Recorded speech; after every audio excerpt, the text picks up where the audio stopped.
they are going to get picked off because Stim wore off and Charge is finished. So this could be dangerous here for MorroW now, as that bunker was salvaged. And very nice job with that Raven taking out that Observer. And it looks like, no, geez, HuK, you're just juking me.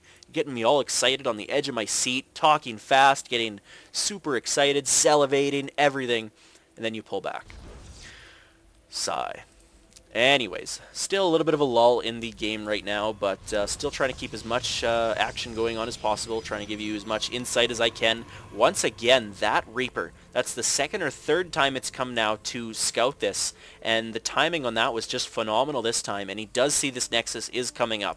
So he knows at the command center that he's just finished building now, he can safely move it into his natural and try to refortify this position, and wow, yeah, he's putting down a bunker and a supply depot. Or was that meant to be a bunker? Come on, MorroW, show your cards.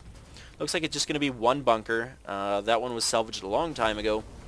And he is going to plop down and probably morph into an orbital. He does not have an engineering bay yet, so he cannot go to Planetary Fortress. But in this position, I really don't think I like a Planetary Fortress. Here or at the gold, planetaries are very effective. But right now, that is probably his best bet to get the orbital, increase his economy, and get those mules out and allow actually for more scans as well. So this Raven is in the air, and the point defense drone is able to be used. He does have enough energy for it, obviously. One thing I'm very disappointed with Ravens is people do not research Seeker Missile enough. I love that ability. If you remember back in beta when it was, I can't remember, I think it was it automatically researched, or was it, no, it was researched at the fusion core. That was awkward, but it was just so effective, and they did lower the damage of it eventually, or the blast radius, I think, but it was so fun to watch those, almost as fun as watching storms and EMPs. But oh, speaking of EMPs, I don't see any ghosts out on the field, and I don't think I agree with that, as, oh, no engineering bay, and yeah, no Ghost Academy coming up, or no, not one already built. With this army, he is obviously very susceptible to Immortals to tank the tanks, and Storms, of course, to rip apart these Marines, and it looks like he is doing that. He's got Storm already finished, he's got the Kaidaran Amulet just finished as well, so any Templar now that he warps in already spawned with 75 energy, and it looks like MorroW is pushing out a little. He is going to try to fortify the middle of the base, and it looks like HuK does see this, so he knows that the bunker's not up, the tanks aren't in great position yet. He can move in safely and try to kill this off, this fortification, as fast as possible. And my voice is crackling as these Zealots do get in. Wow, come 1.1, these Zealots will already, they won't take so much damage. They will be so much more effective at dealing with these tanks, and I don't see a point defense drone down yet. No, nice storm on these Marines and Marauders. And wow, really needs a point defense drone. Maybe there already was one and it got taken out, but the Stalkers here were able to clean up the army. But this Archon is going to die very quickly. Stim is going to come down, and it looks like shields are just still being researched. They're not on, so the Marines are not having full health. But wow, very nice job here by HuK, juking out the Terran opponent. So the Terran, MorroW was coming all the way around, while HuK did retreat with his army. He took out 2 tanks and a couple Marauders, and still got out of there with his Immortal. So that Immortal is going to live to see another day. He's going to be able to fight a little bit longer. Once those shields regenerate, it'll be once again fully effective with that Hardened Shield. Even though it only has 24 out of 200 life, it'll still be very effective with that Hardened Shield. So MorroW once again trying to refortify this position, putting up a... oh, I thought that was a turret, but that's a sensor tower. And that's going to be very, very powerful indeed, as now he can see anything that HuK is doing. HuK is going to have to come all the way around here just to get a good flank. And it looks like MorroW is just going to be abusing the terrain and the map control that he does have right now with these tanks. He's going to drop some Marines up. Very nice drop ability here by MorroW. A lot of players, they'll move up their drop ship, and then they'll hit D and drop all their units. And wow, another engagement coming down here. I'll tell more about that drop later. But it looks like the Immortals are taking the blows that they needed. He needed one Immortal down here to take the tank shots instead of those Stalkers. But it looks like MorroW's going to clean up all of HuK's army here, and this drop is still doing damage. But all of those probes getting taken out, now being forced to distance mine to here just to keep the income going. looking at the income tab, since MorroW does have this third base almost fully operational now, his income is triple what HuK's is right now, and I don't think there's going to be anything that that HuK can do right now.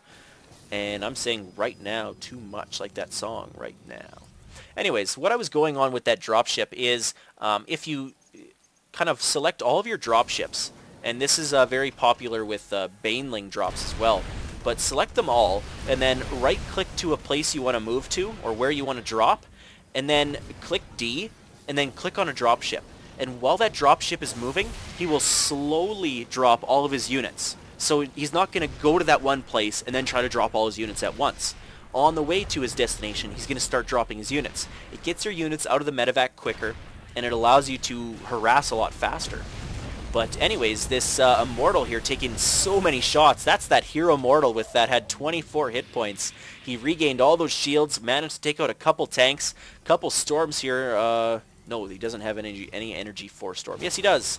Storm going down, really not that effective though. That was not the most effective Storm. But just getting rid of that Storm and the energy, so he has enough energy for an Archon, and Archon's tank so much damage. That took like 4 tank shots. Well, 1 sieged and 2 not. But this Immortal is still gathering those shields back. Once he's back up to full life, and once again that drop tactic is coming in from MorroW. He's going to take out all as many workers as he can. A lot of HuK's army is here sitting at the third base trying to guard that. Maybe probably would serve him better to bring it down here and just leave an observer maybe up here and regain this Xel'Naga watchtower so that he can see any drops or any attacks coming in on his third base. He doesn't need all of his army there. But anyways, MorroW in very good control here. The income tab is showing him just absolutely dominating HuK right now. And if he does win this, it will take it to 2-1 for the series. And it looks like HuK is trying to push in on these tanks. A Storm that really wasn't that effective. The Marines just moved out of it. This Immortal still, once again, back to full shields. And MorroW is looking to take a gold while dropping a couple more Marauders down. The Marauders are just baiting in these Protoss units towards this tank. And I don't know how, but MorroW does get a bunker up on the high ground. And it looks like HuK's going to try to engage down here on this small attack force that was probably sent to deal with the third. And now a lot of HuK's armies are really separated here, and I don't think I like that, as the Terran wall off and controlling of the middle was just able to obliterate all 3 little forces. And now, wow, MorroW dropping once again, and HuK does GG. So MorroW, with the last 2 games, absolutely abusing the ability to drop with these medevacs, and the mobility of the Marine Marauder medevac bioball thing, is just fantastic. And MorroW has it down to a science. He is just absolutely abusing it. Fantastic play. We are going on to Game 4, and once again, big shout out to GoSuGuide.com. Check them out, guys. They brought this show match to you. They paid the winner of the of the series $200. So big thanks to them. They are obviously trying to promote esports. I personally have not checked out their site, but I don't even care what it is. If they're putting money into esports, they deserve the reference and they deserve the shout out. Maybe I'll check it out after this series, but big thanks to them once again. And Game 4 coming up.